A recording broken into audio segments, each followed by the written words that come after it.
Good morning, Christ Church. Welcome again to the Christ Church Kids Gospel Parenting blog.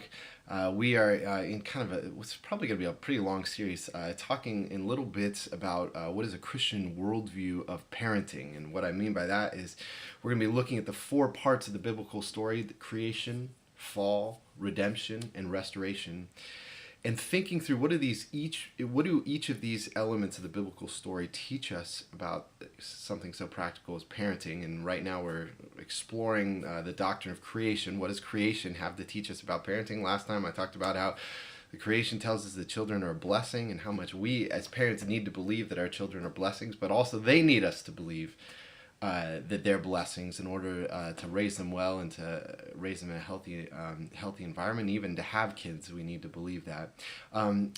Today, I want to start just kind of another little series in there, thinking through a big part of the creation story, which says that man is made in the image of God, that we're made in the image of God, our children are made in the image of God. And what does that have to teach us about how we parent them? And actually, there's quite a lot there.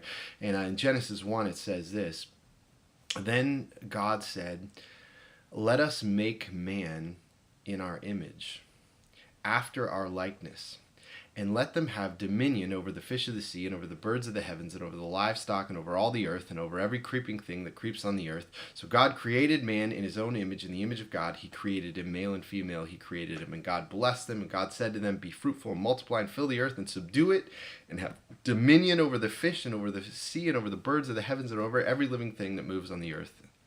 And so here's this picture that God says, at the climax of the creation is God makes man in his own image, and our children are made in his own image. And I want to, over the next few weeks, kind of highlight a few things of what the image of God teaches us about our children. And this week I want to talk about this word dominion. That it says that let them have dominion over the fish of the sea. That what it means to have to be made in the image of God, it means that we were created to have dominion over the earth.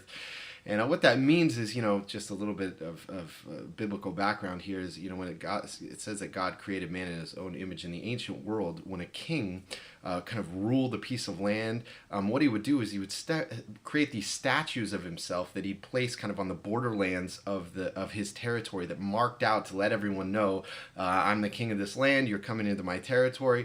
And so when God wanted to show that the whole earth was his territory and that he's the Lord of the whole creation, he had to make statues as well to kind of sprinkle around the earth to show that this is my land. And of course, to make a statue of himself, it ended up being living, breathing human beings. And essentially what we are then is we are God's vice regents. We're his representatives of his rule. We're sub-creators in the world, kind of representing him in the world. And that's what our children are. And actually, kind of a part of that is in the creation story. Adam and Eve were put in this garden, and there was this world that was filled with this wilderness and wildness. And what Adam and Eve had this responsibility to do is they had children, was that their children would expand the garden so that they would cultivate the whole earth and go out into that wilderness and kind of take dominion over it and subdue it and make it into this beautiful temple for God to come dwell in. So that's kind of the biblical storyline. And that's what our children are coming into. What their calling as humans is to have dominion. And so I just want to highlight, there's a lot that we could say about that. I'm going to say some other things, but what a couple things I want to highlight that means in terms of how we raise our children and teach our children is that it means that they need to grow up with confidence, and they need to grow up with toughness. Confidence and toughness. What do I mean by that? Well, confidence is that if our children are going to grow up in the world into their callings and have dominion over God's creation, they need to not be afraid of the world. If they're called to be kings over the world, they can't be afraid of the world, because you can't be a king over something if you're afraid of it. And as kids are little, you're going to have all kinds of situations throughout the day, throughout your week, where your children are coming into situations where they are afraid of the world, and you need to walk them through that. So, just one illustration of this, I remember we were walking through a kind of an inner urban trail down in West Seattle. a couple years ago with our kids, and we came to this stream, and my daughter Lucy, who's the oldest, she said, "Hey, I'm gonna jump over that stream," and she ran, jumped over the stream, and just barely made it. And it was a shallow stream, just maybe 6 inches deep at the most. And right after, my son Will, he's a year and a half younger, says, "Well, maybe I should try that." And then he said, "I don't think so. I don't think I'm gonna jump over it." And so here's a situation where you could tell he kind of wants to jump over the stream, but he's kind of afraid. And, what's the worst thing that's going to happen? He doesn't make it over the river. He's going to get his shoes wet. And, it'll be a little bit annoying. And so I said to him, "Will, you're going to jump over that stream. Jump over. You're going to be disobeying me if you don't jump over that stream." And so after a bit of pushing, finally, I forced him. I said, "Listen, you got to jump over the stream." And so he runs. He jumps over the stream and he made it. And of course, it was an important moment for him to say, "I'm the king of this stream. I'm going to jump over this stream." Now, of course, this is something you got to know your own child and what's appropriate for them. But there's all kinds of things on smaller levels where our kids are afraid of the world, and we need to walk them through having dominion and not being afraid of the world, being confident in the world. On a smaller scale, my son Henry, he's 3.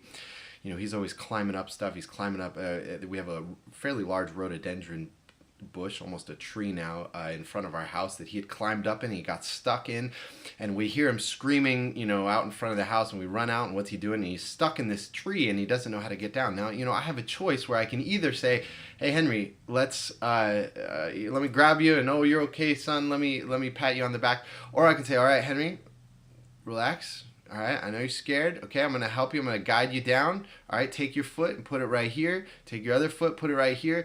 And I'm going to let you be the one to get yourself out of the tree." And to be confident in learning that I have dominion over this tree. And for our kids to have this sense that they're rulers of the world, and because what they're called to do is they're called to go out into a wilderness and to subdue it and to bring God's rule and God's reign into all areas of life. And that takes a tremendous amount of confidence to be a king, and we need to instill that in them as they're growing up. Now, another part of that, of having confidence in the world, is probably also a sense of toughness. And I think this is especially true for boys, but also definitely true for girls. This is something that I pretty much treat my boys and girls the same in this regard.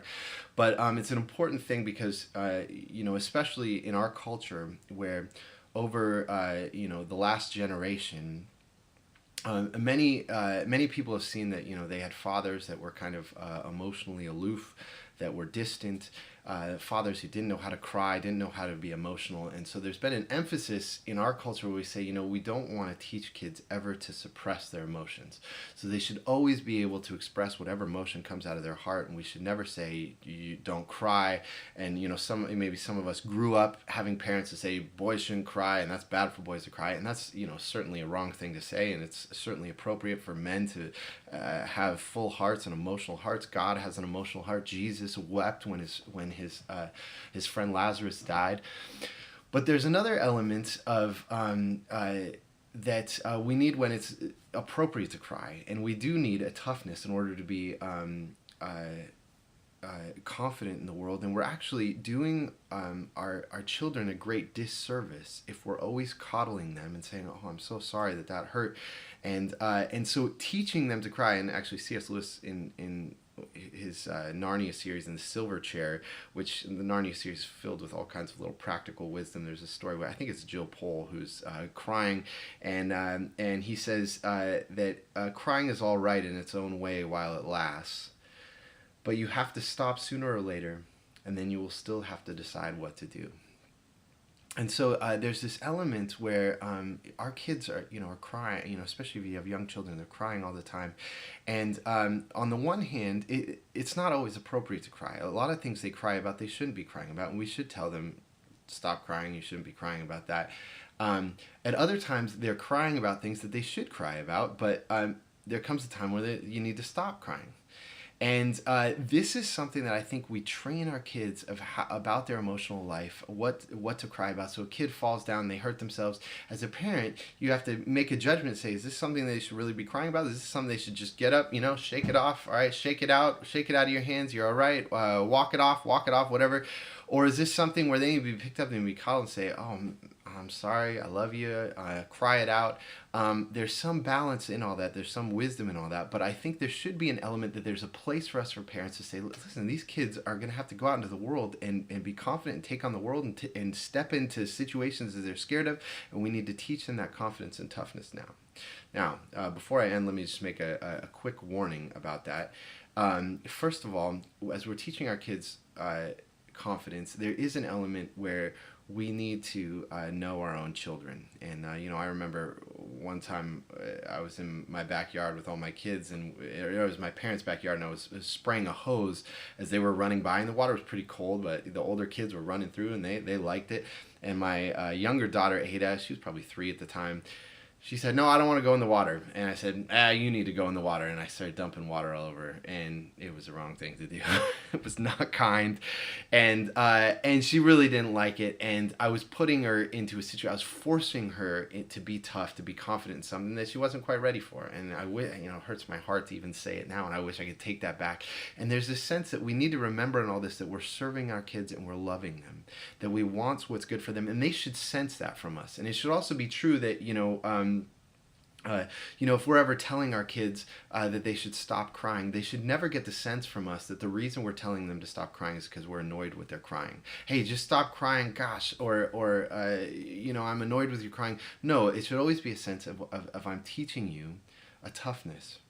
And they should always know that they can come to us, and that there's not an insensitivity, there's not a selfishness behind us telling them to be tough, telling them to not be afraid. But they should also know that there's security with us. Because one of the things that's happening is that the way that, when I talk about Henry and I'm helping him down, guiding him down, and I say, hey, I'm right here, but you're going to do this yourself. You're going to get out of this tree yourself. You're the king of this tree, and you got to do it yourself. He needs to know that there's the security of a father who's there with them, because as our kids go into the world, and as we go into the world, into the wilderness, to take dominion, we do that with the security of our Father who's around us, who knows us, who hears our tears, who bottles up our tears, who loves us, who comforts us, so that we can comfort others with the comfort that we've been comforted. So there's a balance and a wisdom here. But this is an important corrective in our culture that tends to coddle kids, tends to give them a sense of entitlement. And we want them to be confident as we send them out into the world as they represent God and bear His image. Thanks for being with me, and we'll look forward to talking to you next time.